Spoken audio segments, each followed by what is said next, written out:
Сәлем сұлуларым. Бүгін біз үй жағдайында бет сүртуге арналған лосьон дайындап аламыз. Ол үшін апельсиннің немесе мандариннің қабығын тураймыз. Бізге ол ұнтақ болу керек, сол себепті ұсақтағышқа салып майдалап аламыз.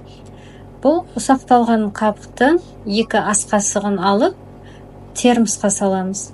Оның үстіне қайнап тұрған ыстық судан стаканның 1/4 бөлігіндей етіп су құямыз және 2 сағатқа тұндырып қоямыз. Лосьонымыз тұнып тұра берсін. Енді біз артық қалған қабықтан маска жасайтын боламыз. Ол үшін 1 шай қасық қабықтың үстіне 1 шай қасық ысытылған сүт қосамыз. Бұл маска бетке өң беріп ағартады. Арнамыздағы басқа да маскаларды жіберіп алмас үшін тіркеліп қойыңыздар.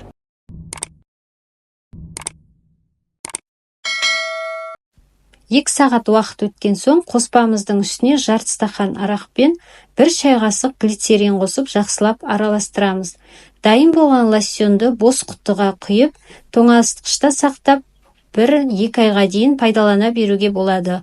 Бұл лосьон беттегі макияжды жақсы кетіреді. Ерінбей жасап, игіліктеріңізге пайдаланыңыздар. Назарларыңызға рахмет.